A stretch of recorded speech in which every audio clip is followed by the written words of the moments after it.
Hi everyone, this is fourth and last class of bolted connection और इसमें आज हम डील करेंगे प्रेइंग फोर्स के बारे में।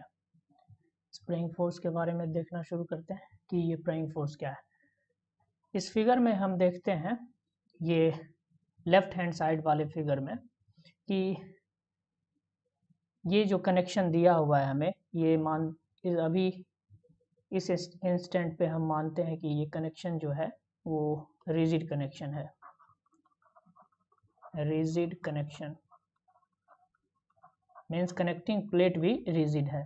अब ये जो P यहाँ फोर्स लग रहा है, इस फोर्स का वैल्यू है 2P। ओके, ये 2P है फोर्स। तो ये जब 2P फोर्स एक्ट कर रहा है, तो इस पूरे के पूरे डायग्राम को हम फ्री बॉडी डायग्राम से देखना अगर चाहते हैं, तो ये तो फोर्स 2P ही रहेगा। ओके, और ये दोनों रिवेट PP फोर्स कैरी करेगा, P and this rivet is also P। अब इस P फोर्स को काउंटरएक्ट करने के लिए ये रिवेट इस रिवेट पे एक P फोर्स लगाएगा, तब जाके ये दोनों इक्विलिब्रियम कंडीशन में आएगा। तो ये रिवेट भी P फोर्स लगाया और ये भी P फोर्स लगाया। ये कब का कंडीशन है? जब ये हमारा कनेक्शन क्या था? रिजिड कनेक्शन था, जब हमारा कनेक्शन रिजिड था। लेकिन जब हमारा कनेक्शन रिजिड ना होके फ्लेक्सिबल कनेक्शन हो जाए, तो उस केस में देखिए क्या होगा।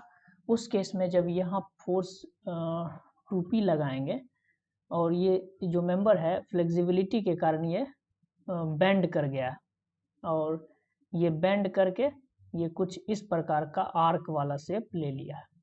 तो जब इस फ्लेक्सिबल कनेक्शन का यदि हम फ्री बॉडी डायग्राम देखना चाहें, तो ये 2P हमारा फोर्स अप्लाइड फोर्स था, और इस 2P फोर्स को ये रिवेट लेगा P अमाउंट, ये लेगा P amount, P plus P 2P।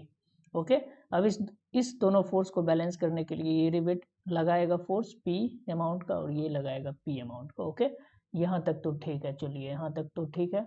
अब उसके बाद देखते हैं, यहाँ ये 2P अमाउंट का जो फोर्स लगा है इस रिवेट पे, इसके कारण ये ऊपर वाला प्लेट जो है, ये नीचे वाले प्लेट पे एक कंप्रेसिव फोर्स लगाएगा। आप इमेजिन करें कि एक प्लेट रखा हुआ था पहले ऐसे, और इसको आप उठाइएगा तो ये बीच से ऐसे बेंड करेगा, लेकिन किनारा से ये इसको दाबेगा, मतलब कंप्रेस करेगा ऊपर वाला प्लेट नीचे वाले प्लेट को। तो ये जो जिस अमाउंट से ऊपर वाले प्लेट नीचे वाले प्लेट को कंप्रेस किया है, उसका अमाउंट मान लेते हैं हम Q अमाउंट है, और उसी तरह ये भी कंप्रेस करेगा Q अमाउंट से। अब इस Q को अगर इस दोनों को इक्विलिब्रियम कंडीशन में रहना है, तो ये इस ऊपर वाला फोर्स लगाया इस पे Q अमाउंट का, तो नीचे वाला भी लगाएगा सेम अमाउंट का ही Q अमाउंट का, और ये लगाया Q अमाउंट का। अब देखिए, जब इस पे Q अमाउंट का फोर्स लग गया है, तो इसका डायरेक्शन ऊपर है। अब ये इसका भी डायरेक्शन ऊपर है, तो मतलब एडिशनल हमारा ऊपर वाले डायरेक्शन में, अपर डायरेक्शन में 2Q फोर्स आ रहा है। तो ये कनेक्शन क्या हो गया हमारा? हम कह सकते हैं कि ये बैलेंस कनेक्शन नहीं है। तो बैलेंस करने के लिए इसको हमको नीचे से Q लगाना पड़ेगा यहाँ, और Q लगाना पड़ेगा। तो हम यहाँ लिखते हैं P plus Q and here also P plus Q। लेकिन जब देखते हैं ये जब P प्लस Q हुआ और ये P प्लस Q हुआ, तो डाउनवर्ड डायरेक्शन में 2Q फोर्स ज़्यादा आ रहा है।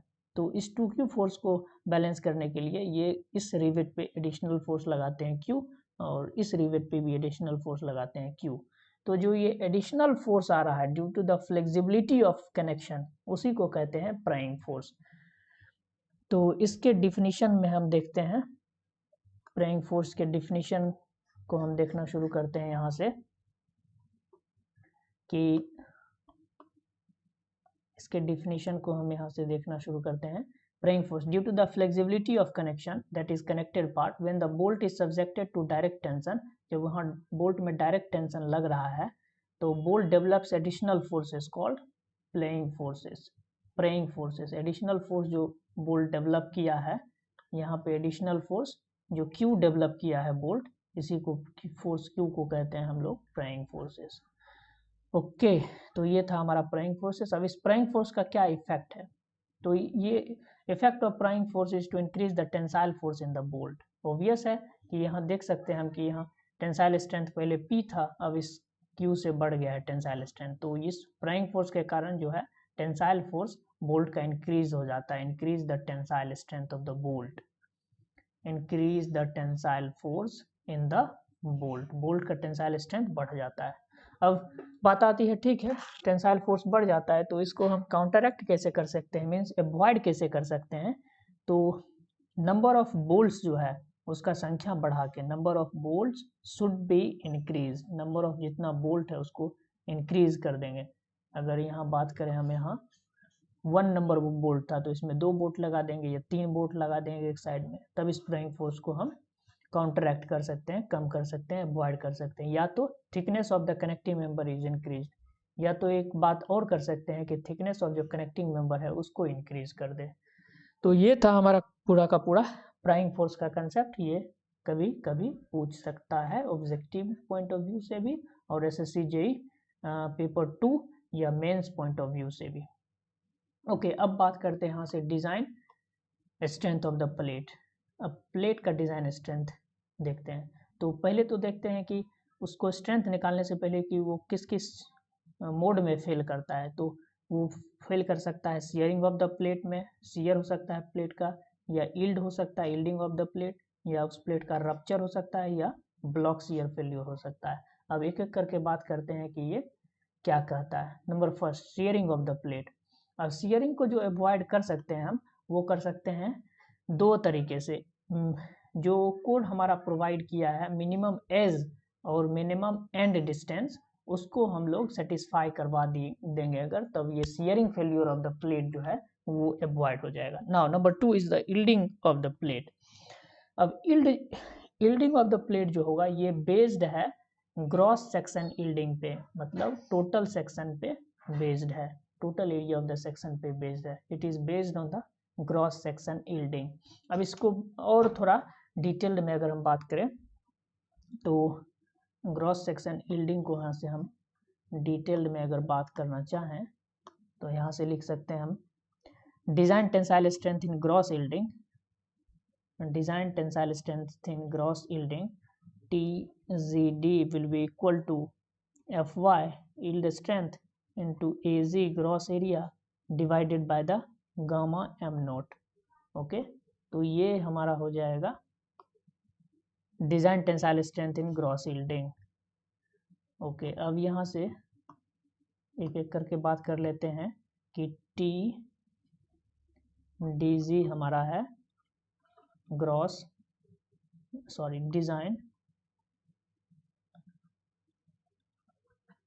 डिजाइन टेंसाइल स्ट्रेंथ इन ग्रॉस यील्डिंग। ग्रॉस यील्डिंग में जो डिजाइन टेंसाइल स्ट्रेंथ है, AZ is the gross sectional area, gross sectional area, और गामा एम नोट का जो यहाँ वैल्यू होता है वो होता है 1.1। ओके, तो ये था यील्डिंग ऑफ द प्लेट। ये मेनली बेस्ड होता है ग्रॉस सेक्शन यील्डिंग पे, मतलब पूरे का पूरा ग्रॉस सेक्शन यील्ड कर जाए उस पे। अब अगला जो आता है, अगला जो हमारा पॉइंट है वो है रप्चर ऑफ द प्लेट। और ये रप्चर ऑफ द प्लेट जो है ये बेस्ड है हमारे नेट सेक्शन रप्चर पे, मतलब नेट सेक्शन रप्चर पे, मतलब total gross section minus the rivet hole जो है, अगर उसको हम घटा देते हैं तो हमें नेट सेक्शन मिलता है। तो इसको ये लिखते हैं, इसका डिजाइन स्ट्रेंथ जो होता है design tensile strength in rupture, design tensile strength in rupture TDN will be equal to 0.9 FU into net area AN divided by the gamma m1। Okay, gamma m1। तो ये हमारा ये हो जाता है, और यहाँ से हम TDN will be equal to design tensile strength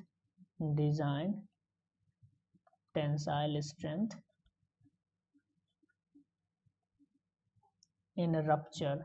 वहाँ यील्डिंग था, यहाँ रप्चर है, और ये बेस्ड हो नेट सेक्शन पे। और AN जो है effective net area of the section, N क्या है, effective net area of the section, effective net area of the section.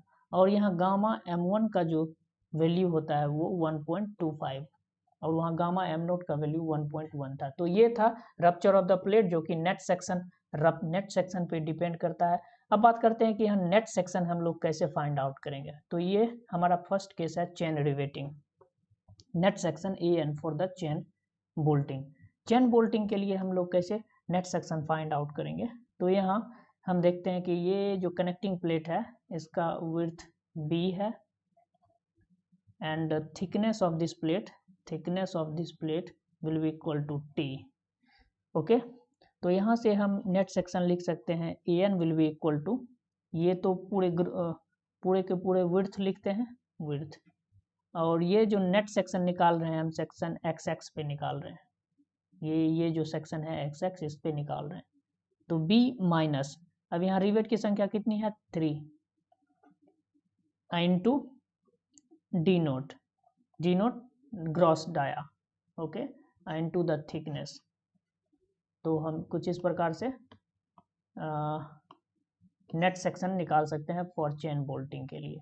B is the width और ये पूरे विड्थ में तीनों का डाया घटा देंगे और जितना भी रिवेट रहेगा, ऐसे 3 है तो 3 इंटू D नोट, यहाँ 4 रहता तो 4 into D note into the thickness of the plate. Thickness ये तो हमारा साइड व्यू है इसीलिए थिकनेस नहीं दिख रहा है, तो thickness of the plate side view, हाँ साइड व्यू है।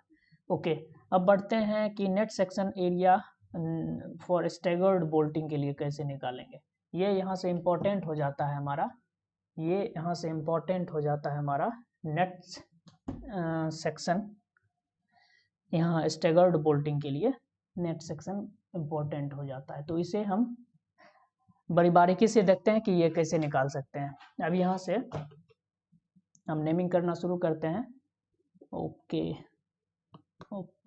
यहाँ से शुरू करते हैं नेमिंग करना। ये हमारा जो गॉज है ये कुछ G1 है और ये गॉज हमारा इस बोल्ट के बीच ये हमारा G2 है, और इस रिवेट से इस रिवेट के बीच का जो पिच डिस्टेंस है वो P1 है और इस रिवेट से इस रिवेट का जो पिच डिस्टेंस है वो हम मानते हैं P2 है। ओके, तो इस कंडीशन में जो नेट एरिया होगा ये होगा, और इस प्लेट का थिकनेस B है, इस केस में B माइनस 3D नोट। और ये सेक्शन, पहले तो बात हम यहाँ से ये करते हैं कि किस तरह से फेल करेगा। तो ये सेक्शन हम कह सकते हैं कि कुछ इस तरह से फेल कर रहा होगा। अगर हम यहाँ से इसको देखना चाहें तो ये कुछ इस तरह से ये आ रहा होगा, ये आ रहा होगा और ये आ रहा होगा। तो सेक्शन 1-1 पे ये हम देख रहे हैं नेट सेक्शन, ये ऐसे आया, ये ऐसे आया और ये ऐसे आके मिल गया। इसको हम कलर थोड़ा चेंज कर लेते हैं ताकि हमें डिफ्रेंशिएट करने में आसानी हो। ये यहाँ से ये आया, ये इधर आया और ये यहाँ जाके फेल कर गया। इस सेक्शन 1-1 पे हम नेट सेक्शन देख रहे हैं। तो 1-1 पे नेट सेक्शन जब हम देखेंगे तो ये हमें मिलेगा B माइनस कितना बोल्ट आया 3 into D note, okay, plus अब इस पिच को देखते हैं P1 का स्क्वायर, ये कोड दिया है P1 का स्क्वायर बाय 4G1। अब ये G1 का जो है इसको 4G1 से डिवाइड करेंगे, प्लस अब देखते हैं ये P2 के बारे में, पिच P2 का स्क्वायर बाय 4G2। अब यहाँ गॉस जो आ जाएगा वो G2 आ जाएगा, इंटू होल का जो इंटू हो जाएगा वो थिकनेस से हम मल्टीप्लाई कर देंगे इस कनेक्टिंग प्लेट के थिकनेस से। ओके, तो ये स्टैगर्ड बोल्टिंग में हम नेट एरिया जो निकालेंगे वो इस फॉर्मूला से निकालेंगे, B minus 3D nought plus P1 square by 4G1 plus P2 square by 4G2 into hole का मल्टीप्लाइड बाय T। ओके, अब हमारा लास्ट जो फेलियर ऑफ द प्लेट था वो था ब्लॉक शियर फेल्योर। अब ब्लॉक शियर फेल्योर क्या होता है तो इसे देखते हैं।